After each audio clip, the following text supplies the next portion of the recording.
Mesdames et messieurs, bonjour. C'est toujours avec un plaisir renouvelé que nous vous retrouvons tous les dimanches pour échanger et décrypter sur les différents sujets ayant marqué la semaine écoulée. Et c'est bien sûr votre programme Actu 7, une semaine écoulée qui a connu des actualités fortes. On a eu la fête de l'indépendance au Gabon, le 58e anniversaire, le 17 août. Encore excellente fête de l'indépendance à toutes les Gabonaises et à tous les Gabonais.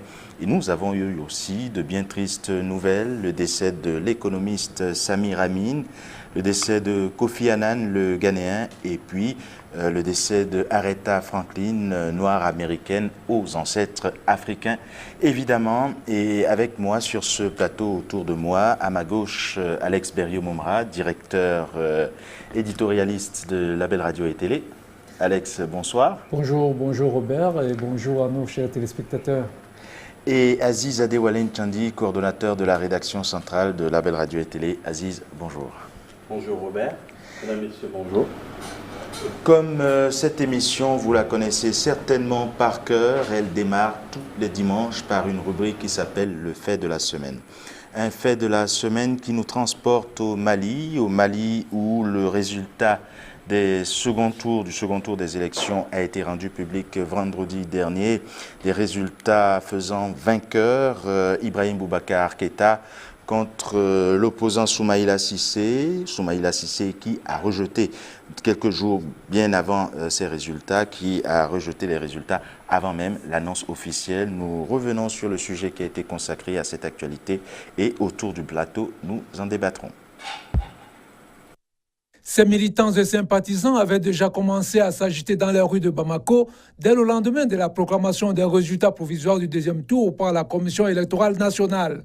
Soumaïla Cissé, candidat 2 fois malheureux pour le palais de Koulouba, ne digère assurément pas encore sa deuxième défaite face à Ibrahim Boubacar Keïta. Ce samedi 18 août, il a encore ameuté ses troupes dans les marches de contestation dites pacifiques, mais risquées tout de même.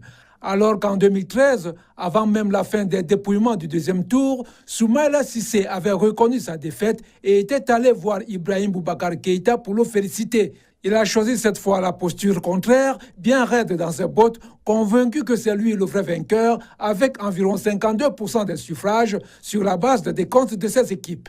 Le score sans appel de plus de 67% de suffrages attribués à Ibeka ne serait que bourrage des urnes que les plus de 6 000 observateurs nationaux et internationaux déployés sur les différents théâtres des opérations de vote n'ont pas pu remarquer. Soumaïla Cissé oublie ou feint d'oublier que sa déculottée du deuxième tour se précisait déjà quand il a échoué de fédérer autour de sa candidature les deux faiseurs de roi qu'étaient Aliou Diallo et Cheikh Modibo Diarra, respectivement 3e et 4e au premier tour. Pour préparer l'opinion à cette sortie de piste qu'il savait inéluctable, il s'était également lancé dans une distraction de récusation de 5 des 9 sages de la Cour constitutionnelle, comme pour dire qu'il n'y aura rien à en entendre, même après les recours qu'il dit interjetés.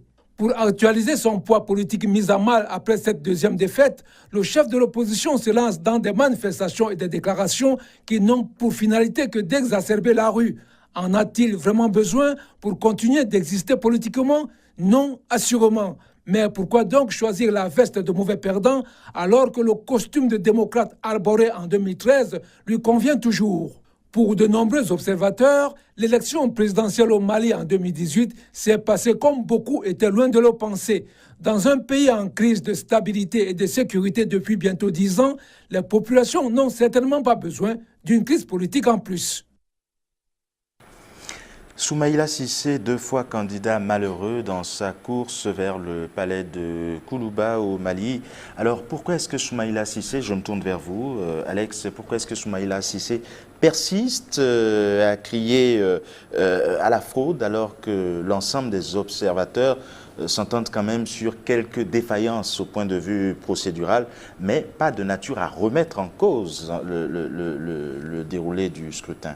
Oui, vous le rappelez si bien, tous les observateurs, franchement tous les observateurs, nous avons eu porter une attention particulière, assurer un peu les déclarations des observateurs internationaux qui étaient au Mali, parce que tous s'accordent à dire que les élections sont déroulées dans le calme, qu'il y a eu certes des incidents qui ne sont pas imputables au pouvoir, parce que lorsque les terroristes bousculent un bureau de vote ou amènent un bureau de vote à être fermé, ou alors ce n'est pas un problème de pouvoir. Je pense que même si Soumaïla Cissé avait gagné aujourd'hui, ça aurait toujours été dans les mêmes dispositions. Donc là-dessus, on ne peut pas imputer, et les observateurs n'imputent pas ça au pouvoir. On estime qu'il y a eu des irrégularités procédurales, ça c'est évident. Il y a eu des incidents, ça c'est également évident. Mais quant aux fraudes, tous les observateurs s'accordent à dire qu'on ne peut véritablement pas en parler. Je voudrais rappeler que le chef de la mission des observateurs de l'Union européenne, Madame Kyenge, nous précise parfaitement que pour eux, à l'Union européenne, il n'y a pas eu de fraude en tant que tel. Donc maintenant, tout le monde demande à Soumaïla Cissé d'avoir recours, comme il le dit lui-même, au niveau des organes compétents pour connaître de contentieux électoral. Et il faut tout simplement attendre les résultats, n'est-ce pas, de ce recours auprès de la Cour constitutionnelle. Et je pense que d'ici mardi, d'ici 2 jours, normalement, au plus tard mercredi, les résultats définitifs devraient sortir. Mais auparavant, il a ameuté toute la population, ses partisans, pour protester. Il leur demande de se mobiliser, de ne pas accepter du tout cette victoire volée. Et là encore, on peut se poser des questions. Donc, c'est pour vous dire tout simplement que de mon point de vue, c'est vrai, il a ses raisons à lui, pourvu qu'il apporte les preuves à la Cour constitutionnelle.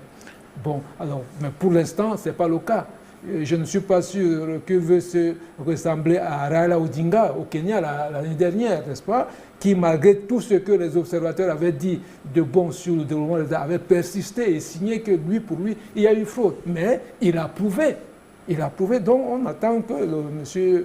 Soumaïla Cissé apporte des preuves sur la table des sages de la Cour constitutionnelle, et en ce moment, on va voir le verdict qui va en sortir. Mais on n'a pas besoin d'agiter déjà la rue, n'est-ce pas, comme c'est le cas hier samedi, où il y a quand même eu des marches pacifiques, mais d'aucuns disent qu'il y a eu des incidents. Donc on ne sait jamais, hein, il suffit de rien pour que tout brûle. Donc on n'a vraiment pas besoin de ça au Mali en ce moment. Alors, comme vous le disiez, Alex, il est important pour Soumaïla Cissé de détenir des preuves de ces allégations. D'après vous, Aziz, est-ce que Soumaïla Cissé est tout simplement mauvais perdant, ou est-ce qu'il pourrait détenir des preuves des différentes accusations? En général, l'opposition, je veux croire que Soumaïla Cissé et son camp des preuves qui vont peut-être être brandies devant la Cour constitutionnelle. Mais pour l'instant, on relève quand même qu'avant le scrutin, il y a des sources diplomatiques qui ont quand même attiré l'attention sur l'insécurité qui prévaut dans certaines régions du pays et qui allait peut-être avoir des conséquences sur le bon déroulement du scrutin. Les conséquences sont notamment le fait que les gens ne puissent pas aller voter normalement dans ces localités-là. Ça fait forcément des voix en moins, pas forcément pour l'opposition, mais pour le pouvoir aussi. Le fait que le scrutin ne se soit pas déroulé effectivement sur l'ensemble du territoire, vu que dans les régions nord et peut-être au centre du pays, il y a quelques problèmes sécuritaires, a sûrement fait en sorte que tout le monde ne s'exprime pas. Bon, maintenant, en ce qui concerne les preuves de fraude, ça va être au camp de Soumaïla Cissé de le démontrer. Bon, là aussi, il faut tenir compte du fait que Soumaïla Cissé n'a pas eu l'appui, comme on l'a vu dans le sujet d'Alex, de 2 candidats qui auraient pu l'aider à obtenir la majorité des suffrages, donc Cheikh Modibo Diarra et Ali Diallo. Donc Soumaïla Cissé aurait certainement fait un meilleur résultat, obtenu de meilleurs suffrages s'il avait obtenu des consignes de vote. Voilà, rallier ces deux candidats-là à sa cause pour peser sur la balance au second tour. Et évidemment, parce que là également, c'est pour cela que l'opinion ou les observateurs indépendants, les médias et puis les autres observateurs estiment tout de même, parce que s'il avait pu, s'il avait été convaincant vis-à-vis même de ses rivaux, de ses camarades de l'opposition, parce que tous ont contesté, ont eu des recours contre le résultat du premier tour, tous. Alors, mais il se trouve qu'ils ont tous été boudés, tous les recours ont été rejetés.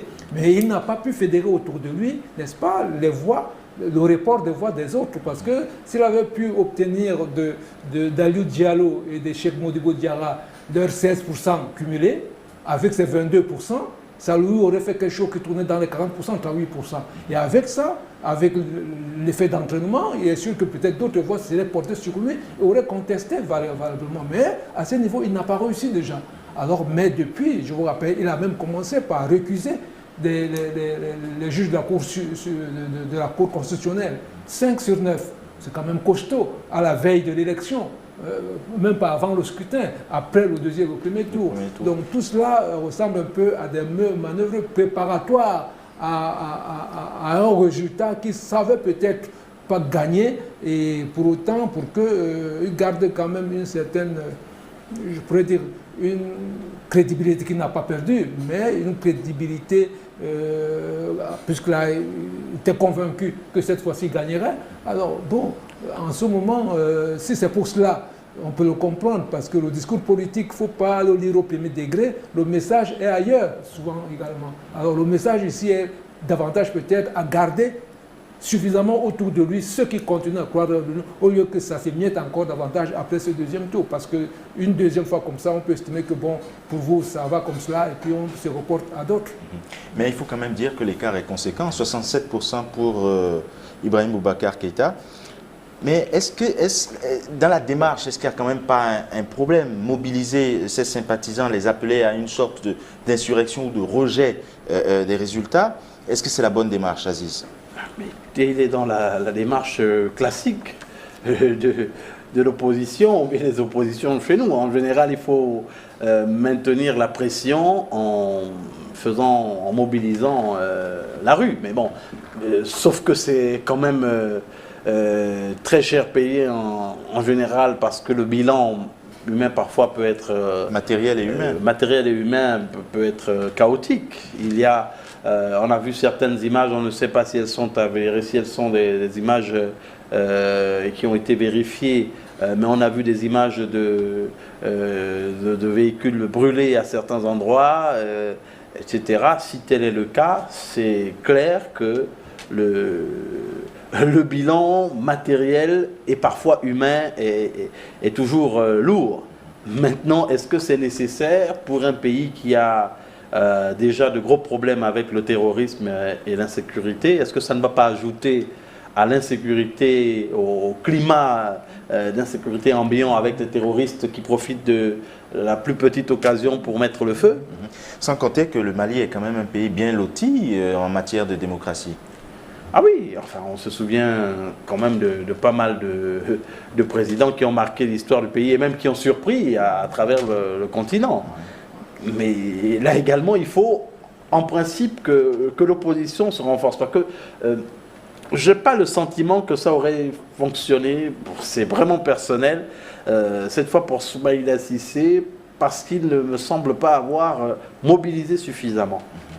Et parce que justement, en 2013, justement, il a fonctionné dans la droite ligne, n'est-ce pas, en droite ligne de ce qu'on connaît au Mali aujourd'hui, quand même, de passage de témoins dans des voies démocratiques, avérées. Alors, c'est pour cela qu'il avait immédiatement reconnu sa défaite, et puis il était parti spontanément lui-même rencontrer son vainqueur, donc le président Ibrahim Boubacar Keïta, donc le président élu en ce moment, pour lui dire que bon, et félicitations, bonne chance pour le Mali. Alors, mais aujourd'hui, cette façon de rédire les positions, une fois de plus, est-ce les éléments de négociation futures par rapport avec le pouvoir? Est-ce des éléments, j'avoue, comme dit Aziz, ça peut être cher payé parce que nous disons, nous insistons, il suffit d'un rien. Hein, les profiteurs, les terroristes qui veulent profiter de ces choses, lui peut appeler à une marche pacifique et une inclusion des éléments qui, eux, n'ont pas la même vision. Alors, et puis, bon, il déclenche un processus et puis voici Bamako embrasé et on n'en a pas besoin. Bamako, et à travers Bamako, l'Afrique, nous sommes un peu fatigués de ce brasier qui ne font que s'allumer, des incendies qui s'allument par-ci, par-là. On a besoin d'autre chose que de ça pour continuer. Et puis, quelles peuvent être les issues de ces différents recours, des recours introduits par Soumaïla Cissé? Vraiment, je dois avouer que ça... Bon, nous n'allons pas lire dans une boule de cristal, n'est-ce pas? Mais bon, s'il a les preuves, tant mieux. Mais de quelles preuves? Il parle toujours de bourrage des urnes. Et moi, je m'en tiens à ce que disent. J'ai également écouté le chef de la mission d'observation du CENSAD, la communauté des pays du Sahélo-Sahélien. Alors, c'est un ancien ministre, je pense, béninois des Affaires étrangères, une dame en plus, qui dit que pour elle, les élections sont déroulées dans des conditions acceptables. Il n'y a rien à redire là-dessus. Donc, les incidents sont là notés, mais pas de nature à remettre en cause le Donc, résultat. s'il y a d'autres arguments qui peuvent prouver qu'il y a eu bourrage des urnes, en ce moment, bon, maintenant, s'il n'y a pas autre chose que ces décomptes à lui, bon, c'est quand même, comme vous l'avez rappelé tout à l'heure, c'est le double de son score que le président Ibrahim Boubacar Keïta. 67 à 67,17% contre 32,83%. Donc c'est pratiquement le double. Vraiment, c'est même plus du double. Voilà, bourrage des urnes quand même. C'est qu'ils ont dû faire très fort, les gens de IBK, s'ils ont pu bourrer les urnes jusqu'à cette dimension, jusqu'à ce niveau-là. Aziz, vous avez quelque chose à dire avant de passer au sujet suivant? Mais juste espérer que tout ça se tasse, parce qu'on a bien vu ce qui s'est passé au Kenya. Au Kenya, malheureusement, on a dû compter des dizaines de morts avant que Raila Odinga ne se ravise et ne discute avec l'actuel président Uhuru Kenyatta. Je crois qu'il vaut mieux faire l'économie de ce genre de tension inutile. Ce genre de tension avec des victimes, si derrière on doit finir par s'entendre. Alors s'il faut s'entendre, qu'on s'entende maintenant dans l'intérêt du pays. Alors nous ouvrirons maintenant un carnet noir, comme nous l'annoncions en début de cette émission. L'un des plus charismatiques secrétaires généraux de l'Organisation des Nations Unies s'en est allé. Kofi Annan est décédé hier à l'âge de 80 ans. Il faut dire que, selon les sources officielles, ce diplomate d'origine ghanéenne est décédé des suites d'une courte maladie. Kofi Annan a eu une riche carrière de diplomate, avec en charge de nombreux dossiers explosifs, notamment le poste d'envoyé spécial de l'ONU en Syrie, duquel il démissionnera en 2011, ayant considéré que le conflit avait fait des milliers de victimes sans solution. Lors de son mandat de secrétaire général des Nations Unies, une vive controverse sur l'invasion de l'Irak par les États-Unis d'Amérique avait secoué l'organisation. Kofi Annan l'avait qualifié d'intervention illégale. Sa médiation dans la crise post-électorale ivoirienne de 2010-2011, elle aussi, n'avait pas permis d'obtenir l'accalmie escomptée. La fondation qui porte son nom, en annonçant sa mort ce samedi, a évoqué la mémoire d'un homme d'État mondial qui s'est battu toute sa vie pour un monde plus juste et plus pacifique. L'actuel secrétaire général de l'ONU, Antonio Guterres, a rendu hommage à un guide pour le bien, affirmant que Kofi Annan était à bien des égards les Nations Unies. Les objectifs du millénaire pour le développement, qui fixaient des objectifs aux États membres de l'ONU sur la pauvreté et la mortalité infantile notamment, sont à mettre au compte de son passage à la tête de l'Organisation des Nations Unies. Alex, qu'est-ce que vous retenez de Kofi Annan? Ce que tout le monde retient de façon unanime, un grand homme, un homme d'une intégrité intellectuelle et morale avérée, un grand humaniste, un chevalier de la paix, son magistère à la tête des Nations Unies, il a utilisé tout ce qu'il a pu, n'est-ce pas, et user de toutes ses forces pour essayer de faire évoluer la paix à travers le monde et imposer des politiques de développement durable. Donc c'est un grand homme qui est parti, un grand Africain qui nous a quittés. On va le regretter pendant longtemps. Je voudrais dire en particulier en tant que Camerounais que le secrétaire général des Nations Unies a fait pour le Cameroun et pour le Nigeria quelque chose de très important. Vous savez que la crise ou bien le conflit autour de la péninsule de Bakassi, c'est un territoire camerounais très pétrolier, occupé pendant des dizaines d'années par le Nigeria. Les deux pays se sont disputés sans aller en guerre véritablement. Et ce conflit a été résolu au niveau de la Cour internationale de justice de La Haye, n'est-ce pas? C'était, je pense, dans les années 2002, comme ça. Alors, mais le droit ne suffit pas, et je pense que Kofi Annan l'a compris, et les deux présidents, Paul Biya du Cameroun et Olusegun Obasanjo également, que le tout n'est pas d'avoir droit ou d'exercer son droit. Il y a des situation où il faut absolument y mettre de la politique, la vraie cette fois-ci, à savoir régler autrement que par le seul droit des problèmes aussi épineux que celui-là. Et c'était le cas de la presqu'île de Bakassi. Alors l'entre-gens du secrétaire général Kofi Annan a fait en sorte que les deux pays ont signé un accord en 2006, donc 4 ans après le verdict de la CIJ. Donc de la Cour internationale de justice de La Haye. 4 ans après, donc pendant 4 ans, il y a eu des négociations pour assurer un transfert pacifique ou un retour pacifique de la souveraineté du Cameroun sur cette presqu'île. Alors, et ça, c'était une entreprise où il a donné tous les efforts, il a mis tous ses efforts. Il n'a pas lésiné sur le nombre de réunions et les deux présidents non plus sont prêtés à cet exercice, tant aussi bien que cet accord a été signé. Et c'est ce qui explique que ces deux pays ne sont pas allés en guerre autour de ces réserves pétrolières importantes. Ailleurs, ça aurait été la guerre du pétrole, et peut-être que jusqu'à présent, ça continuerait encore. Et on n'est pas loin de penser que la crise au Cameroun aujourd'hui, anglophone, est liée en bonne partie par rapport à cette enclave pétrolière. Et que s'il y a certaines personnes ou certains groupes étant certainement soutenus ou manipulés par ailleurs. Donc, voici, à partir de là, vous voyez comment quelqu'un s'est investi pour la paix, et c'est un grand Africain. Et je pense que le président de l'Abel, lui, n'a pas attendu que Kofi Annan meure. Il a compté en tant que panafricaniste lui-même, et avec cet outil qu'est l'Abel Radio et Télévision, pour baptiser l'une de ces salles exécutives, salle Kofi Annan. C'est le bureau d'exécutif de l'Abel, dont le bureau des directeurs de l'Abel. Alors, et c'est dans ce complexe Nelson Mandela, également baptisé au nom de ce grand homme que fut Nelson Mandela, et Kofi Annan fait partie de ce grand homme africain dont l'Afrique est très fière. Et ce n'est la modeste personne de votre serviteur ne peut que saluer et rendre un grand hommage à ce grand Africain.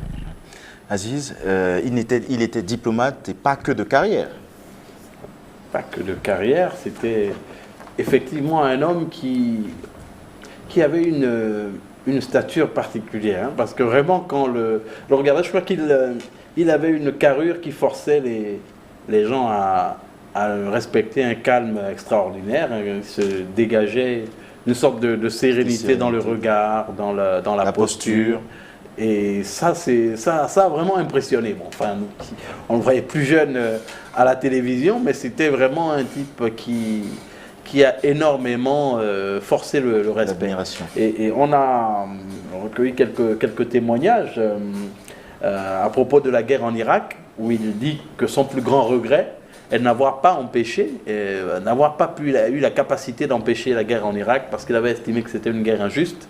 Et à l'époque, pour un Africain qui était secrétaire général de l'ONU, tenir tête aux États-Unis, c'était presque une folie. Mais il leur avait fait savoir qu'il n'était pas d'accord et que c'était une guerre injuste. Et donc, dans ses mémoires, il a souligné au passage que son plus grand regret, c'est de n'avoir pas empêché cette guerre-là. Et en même temps, on a aussi noté que dans la foulée, il avait été critiqué par un rapport sur la situation pendant la guerre en Libye avec le trafic pétrole contre nourriture. Et il dit qu'il avait été mis en cause personnellement, mais il avait pris ça avec beaucoup de philosophie et avait presque une forme de repentir face à ce qu'il a considéré comme des critiques qu'il a acceptées. Ça, c'est vraiment extraordinaire. Et puis, justement, nous parlons de ça, des regrets, des choses. Il est parti avec des choses qui vont continuer à le toucher profondément. Et en ce moment, il n'était pas encore patron des Nations Unies. Il était le patron des opérations de paix, de maintien de la paix dans le monde. Et c'est en ce moment que le génocide rwandais s'est opéré. Et en tant que patron de maintien des opérations de paix, ça également, il gardait ça comme... peut-être... il a essayé de... Alors qu'il n'est pas impliqué directement, mais je pense qu'il a continué à sentir ça en tant que celui qui dirige les opérations militaires dans le monde, que cela se soit passé sous... au moment où il est responsable de ces secteurs importants. Là également, il a gardé ça comme une sorte de déchet. Il en a gardé une certaine amertume. Une amertume pour montrer tout simplement que partout où il y avait quelque chose qui met en mal la paix dans le monde, il se sentait concerné et son désir c'était de trouver des moyens pour résoudre le problème. Et c'est ce qui s'est passé quand au Kenya, quand il y a eu des affrontements au Kenya lors de l'élection de 2007, quand Mwai Kibaki avait remporté et que Raila Odinga avait contesté. Et bon, alors au-delà de ça, en presque moins d'une dizaine de jours, on comptait déjà 1 million de morts. Alors il a tout fait, il s'est investi là-dedans avec d'autres personnes comme Graça Machel et l'ancien président de Tanzanie, Benjamin Mkapa, pour qu'on trouve un accord et qu'on arrête ces tueries de Kenya, tout simplement pour des joutes politiques, égoïstement politiques. Alors donc, mais il est parvenu à cela et ça s'est calmé. Et ça, c'est vraiment une entremise de Kofi Annan. Et puis vous disiez dans votre élément qu'il a démissionné comme envoyé spécial en Syrie. C'est quand même rare. Ah oui, parce que là aussi, il explique qu'il avait estimé qu'il avait tout fait pour essayer d'arrêter la guerre, d'arrêter l'hémorragie, mais il n'a pas été entendu. Et il a estimé qu'il ne trouvait plus nécessaire de rester à ce poste alors que les gens ne l'écoutent pas et que rien n'est fait pour arrêter l'hécatombe, parce que les morts en Syrie, ça se compte par dizaines de milliers, selon les rapports. Et à ce moment-là, ça avait commencé à provoquer la mort de nombreuses personnes. Donc après avoir tout tenté, il a estimé que ça ne pouvait plus continuer. Il ne lui restait plus que ça, parce qu'il n'était plus en posture de décision. Parce que là, il était déjà parti de poste de secrétaire général. C'est en tant qu'intellectuel du monde, en tant que grand homme, c'est comme ça qu'il a été sollicité pour mener cette médiation. Il a mené, mais impuissant face à ses conseils, il a trouvé mieux de rendre son tablier. Bon, voilà.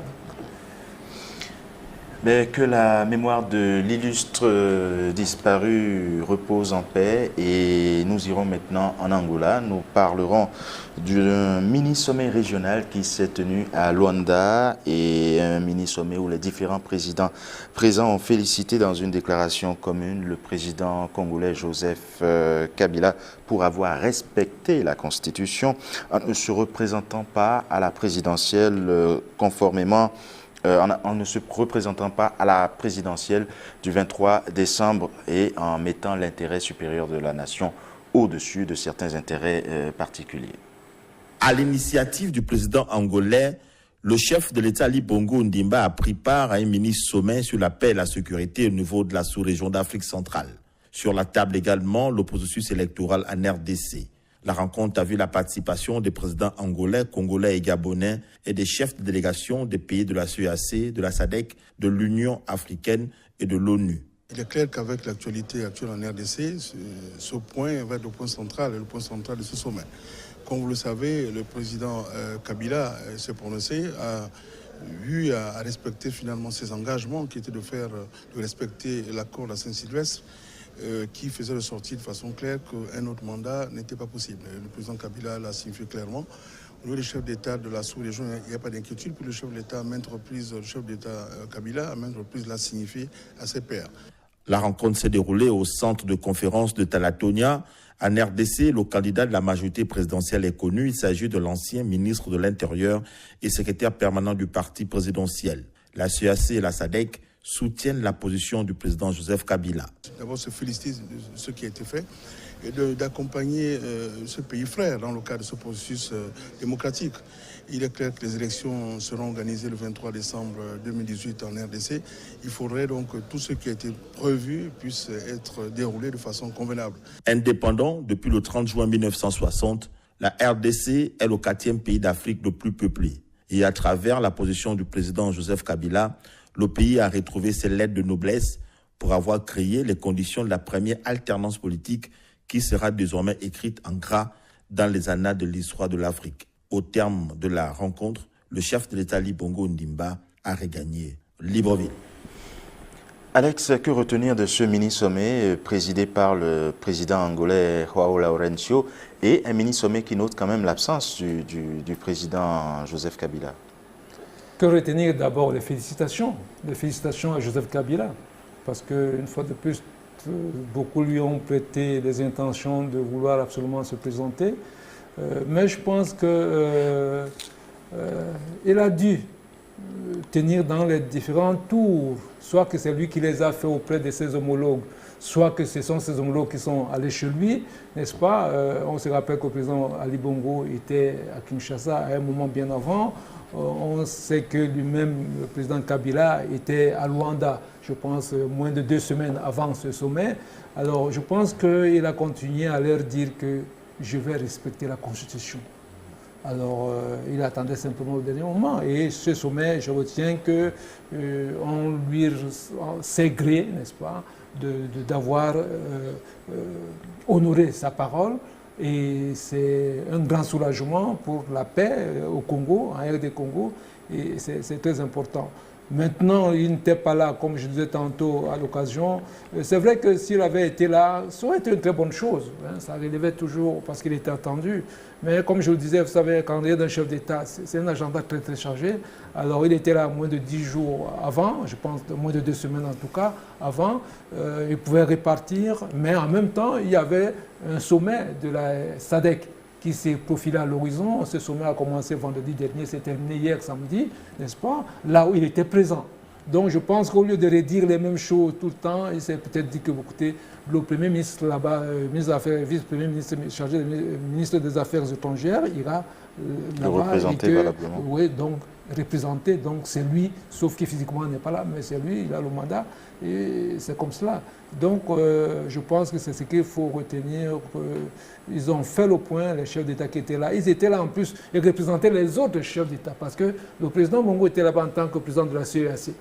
Le président Sassou Nguesso était là-bas en tant que président de la conférence internationale sur le Grand Lac. Tout ça, c'est des regroupements régionaux qui ont la RD Congo comme membre, n'est-ce pas? Et puis, bien évidemment, la SADC était représentée également, et comme Luanda fait partie de la SADC. Donc, ce sont tous ces éléments qui font en sorte que ce satisfait vis-à-vis de Kabila, c'est bon dans le dossier, c'est bon pour le moral, c'est bon pour tout le monde. Donc, voilà.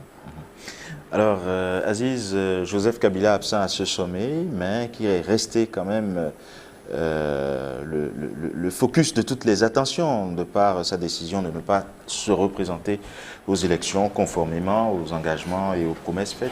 Oui, et puis beaucoup d'observateurs se posent quand même quelques questions. Est-ce que le président Kabila savait qu'il respecterait la Constitution depuis le début? Et pourquoi avoir laissé toutes ces manifestations avec ce lot de ce cortège de morts? C'est des questions que les gens se posent parce que bon, finalement, le président Kabila a respecté la Constitution et puis les choses s'arrêtent. Mais donc ça aurait pu peut-être faire en sorte qu'il n'y ait pas de sang versé si les choses avaient été clarifiées dès le départ. Si les gens avaient l'assurance, la garantie qu'ils ne se représenteraient pas comme c'est le cas. Beaucoup de personnes sont agréablement surpris parce que je vous avoue que moi-même je ne pensais pas, vu le caractère que le président Kabila a montré, la fermeté. Et vu surtout tout ce qu'il y a eu comme suspense. Voilà, je n'ai pas pensé qu'il ne se représenterait pas. Oui, mais ça reste tout à son honneur. Oui, ça reste tout à son honneur. Et puis, on peut le croire ou non. C'est ce qu'il dit. Bon, on ne peut que enregistrer ou contester. Je suis absolument d'accord avec Aziz quand il dit que, bon, on parlait tout à l'heure de Soumaïla Cissé au niveau au Mali. Donc, on peut faire l'économie du sang des compatriotes, n'est-ce pas, en prenant le devant, en anticipant. Et en clarifiant la situation ambiguë. Que d'aller jusqu'au bout et puis laisser un certain nombre de personnes sur le carreau. On peut le regretter et cela va de soi. Néanmoins, Kabila, comme je vous disais, il était au sommet de la SADC qui a eu lieu de vendredi à hier, samedi, qui a fermé ses portes, qui a tiré ses rideaux hier, samedi. Et là, il a fait son discours,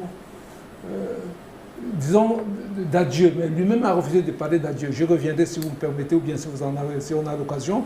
Mais il explique, lui, pourquoi il est resté sur cette position. Il y avait certainement des calculs, on n'est pas naïf, il y avait des calculs derrière absolument. Mais officiellement, il dit aujourd'hui qu'il a refusé d'obtempérer sous pression. Tellement de pression qu'il refuse que tous ces 2 ans, et il le dit dans son discours, pendant tous ces 2 ans, il y a eu tellement de pression des gens qui voulaient absolument lui dire que voilà ce qu'il faut faire. Il a dit bon, puisque vous voulez me dicter ce que j'ai à faire, je ne fais pas. Comme vous voulez. Je sais ce que j'ai à faire et je vais faire comme je veux. Et c'est par rapport à cela qu'il dit que bon, c'est comme ça que ça glissait 1, 2 ans jusqu'à maintenant, ainsi de suite. Donc, nous l'avons dit ici lors d'un de nos derniers échanges, je crois.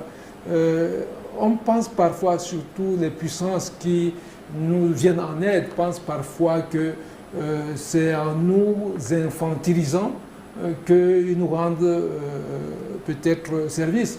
Mais parfois, on peut se braquer face à ce genre de situation.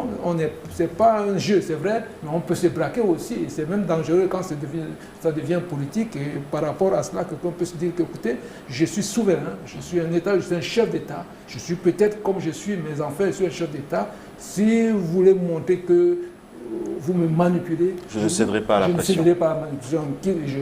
Je fais face et j'assume. Et je pense que c'est comme ça qu'il tente d'expliquer un peu lors de son discours d'adieu à la SADC hier, lors du sommet. Cette sorte de bras de fer qui a eu. Voilà. Donc, mais je vous le disais, peut-être pour arrondir un peu ce que je disais, donc lui ne fait pas de discours d'adieu.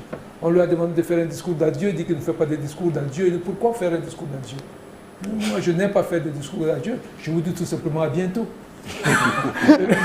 Oui, parce qu'il faut noter que ça reste quand même le plus jeune chef d'État donc rien ne dit que demain ne donc il a toujours la possibilité de revenir à un moment ou à un autre. Il annonce peut-être les couleurs, mais toujours est-il que le 23 décembre, il ne sera pas de la partie. Mais comment vous expliquez, Aziz, son absence à ce mini-sommet?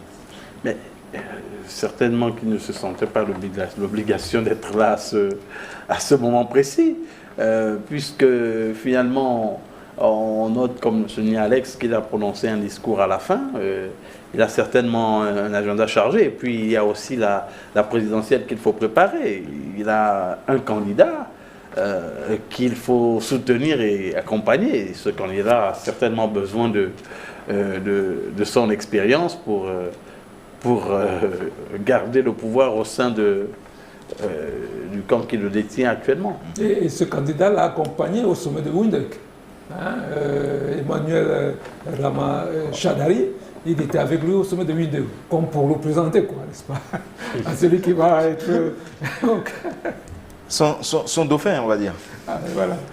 Alors nous revenons maintenant sur un événement qui a marqué cette semaine aussi. C'est le 14 août dernier, le 14 août qui était le jour d'anniversaire, le premier anniversaire de votre chaîne panafricaine internationale, La Belle Radio et Télé. Nous revenons dessus et juste après, nous ferons un petit bilan de cette première année. 14 août 2017, 14 août 2018, un an aujourd'hui que le complexe audiovisuel La Belle Radio, Télévision Nelson Mandela a été inauguré. L'honneur est revenu au président de la République gabonaise de découvrir, au nom de l'Afrique, la plaque d'identification du nouveau complexe audiovisuel. Toujours au nom et en direction de l'Afrique, le président Ali Bongo Ondimba a aussi lancé la diffusion des toutes premières images de La Belle Radio et Télévision avant de se soumettre aux questions des journalistes de la chaîne. La cérémonie d'inauguration de La Belle Radio et Télévision a également vu la participation de plusieurs membres du gouvernement gabonais. Aux côtés des membres du gouvernement se trouvait un parterre d'invités en provenance du monde entier. Cette cérémonie a été marquée par la présence et les prestations des artistes internationaux que sont Kumba Gawlo et Ismaëlo, qui n'a pas manqué d'interpréter les couplets de sa chanson Culte Jamou Africa comme un écho favorable à l'événement.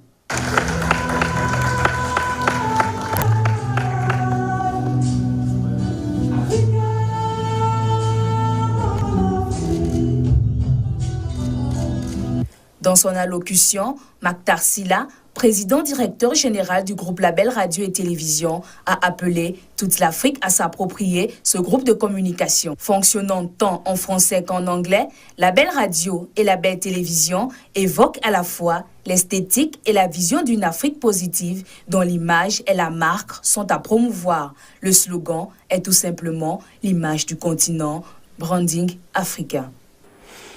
Alex Berriot-Momra, vous êtes en charge de l'éditorial. Hein? Quel bilan, vous, personnellement, faites-vous de ce premier anniversaire?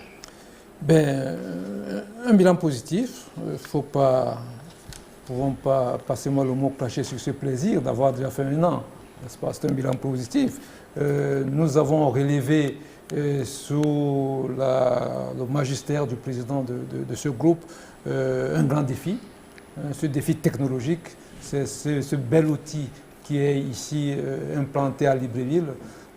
C'est un grand défi technologique, un plateau technique qui tient la route partout et qui tutoie les grands dans ce domaine partout dans le monde. Aucun complexe là-dessus, c'est un grand défi.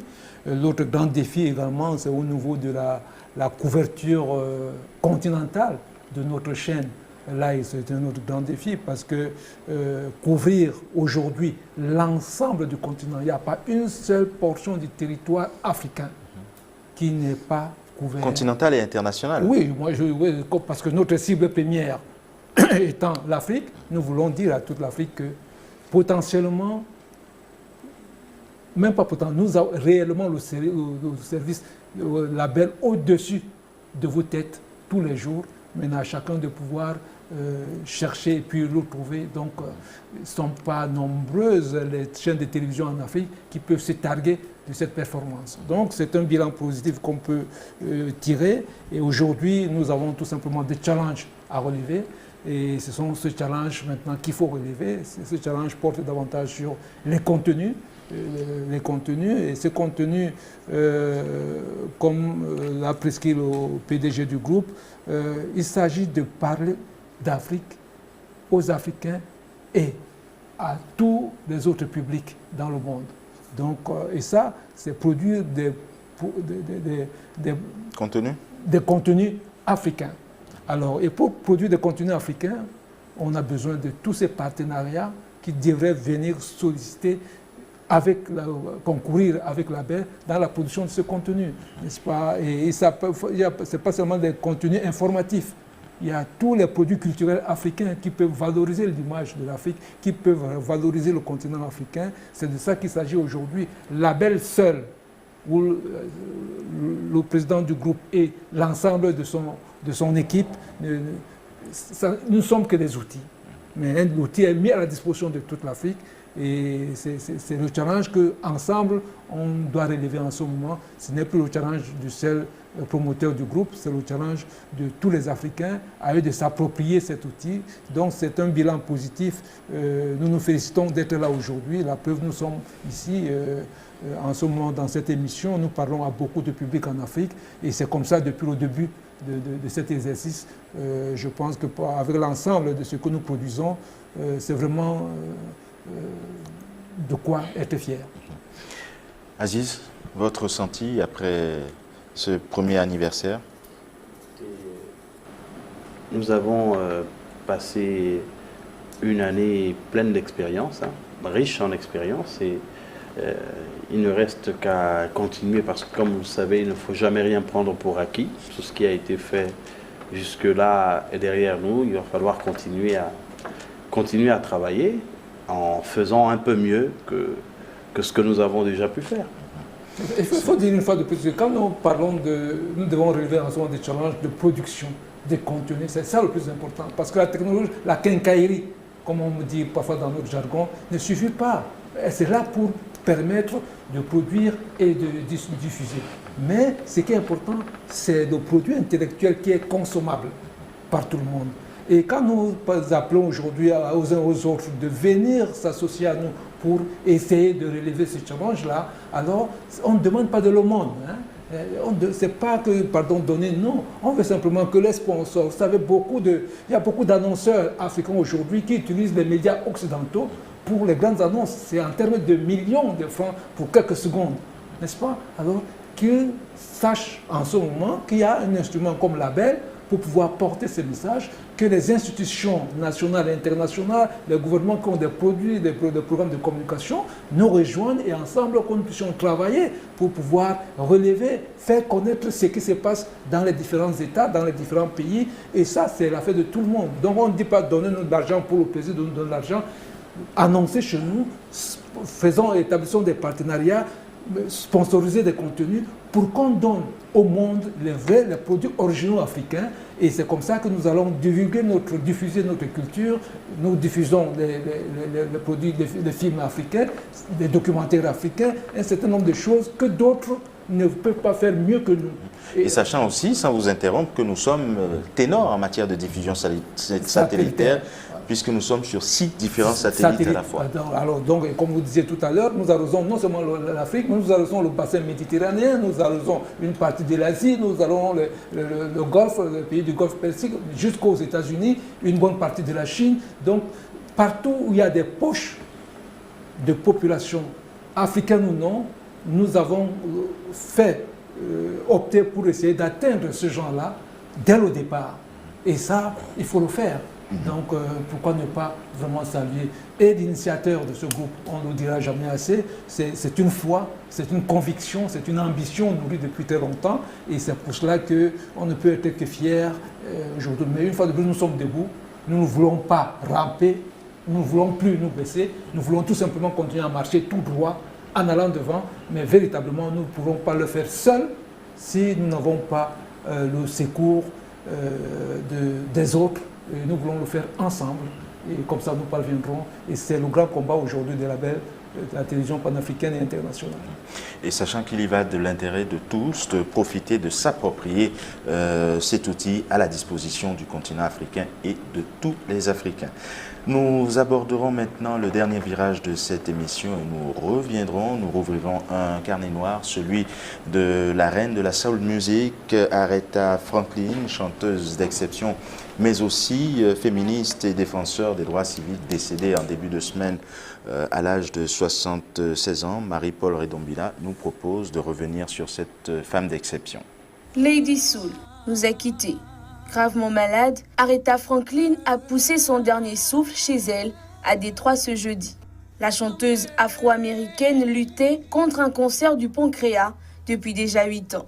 Née le 25 mars 1942 à Memphis, dans l'État américain du Tennessee, celle qu'on appelle la reine du soul a connu le succès tout au long de ses 50 ans de carrière avec son premier tube « I Never Love a Man » qui s'est classé numéro 1 au hit parade du rythme blues. En 1972, son album Amazing Grace est parmi les albums gospel les plus vendus de tous les temps. Les années 80 feront place à des duos de choc. Elle chante entre autres avec George Benson, Annie Lennox, Keith Richards ou encore George Michael. Elle sera nommée la plus grande chanteuse de tous les temps avec comme récompense 18 Grammy Awards. C'est notamment la première femme à avoir été admise au Rock'n'Roll Hall of Fame, le Panthéon américain du rock, en 1987, 4 ans après sa création. En 2005, elle avait reçu du président George Bush la médaille de la liberté, la plus haute distinction américaine pour un civil. La Queen a également chanté lors de la cérémonie d'investiture du président américain Barack Obama en janvier 2009. En 2007, la première star du gospel avait annoncé qu'elle prendrait sa retraite. Par ailleurs, au cours de la même année, elle avait annulé une série de concerts, dont l'imprévu le jour de son anniversaire pour des raisons de santé. Sa dernière performance, elle l'a donnée lors d'une soirée organisée par Elton John pour la AIDS Foundation le 2 novembre dernier.